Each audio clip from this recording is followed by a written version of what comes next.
பயப்படுகிற காரியம் அற்புதத்தில் முடியும். இந்த நாளில் கூட பாருங்கள், நீங்கள் எந்த காரியத்துக்குள்ளே பயந்துருந்தீங்களோ பாருங்கள், இஸ்ரவேல் ஜனங்க பயந்தாங்க செங்கடலை பார்த்து, இது எப்படி முடியுமோன்னு சொல்லி. ஆனால் பாருங்கள், கர்த்தர் அந்த பயந்த காரியம் அவங்க வாழ்க்கையில் அவங்க நினச்சி பார்க்க முடியாத அளவுக்கு அதே செங்கடலை அவங்க கடந்து போகும்படியாய் கர்த்தர் செய்தார். இந்த நாளில் நீங்கள் எதை பார்த்து பயந்து கொண்டிருக்கிறீங்களோ, எதிர்காலம் என்னமாகுமோ, என் கடன் பிரச்சனை என்ன ஆகுமோ, என் மகளுடைய திருமணம் என்ன ஆகும், என் மகனுடைய திருமணம் என்ன ஆகும், குழந்தை பாக்கியம் இல்லாமல் இருக்குது என் குடும்பத்தில், என் மகளுக்கும் மருமகளுக்கும் இந்த காரியம் என்ன ஆகும்னு சொல்லி நீங்கள் பயந்துருக்கலாம். இந்த பயந்த காரியத்தில் தேவன் ஒரு அற்புதத்தை செய்து அநேக கண்களுக்கு உங்கள் குடும்பத்தை உங்களையும் சாட்சியாக நிறுத்த போகிறார்.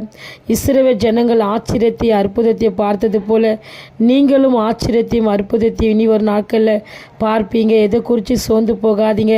இந்த சேனல் அநேகருக்கு ஷேர் பண்ணுங்கள், ஊழியமாக செய்யுங்க. God bless you.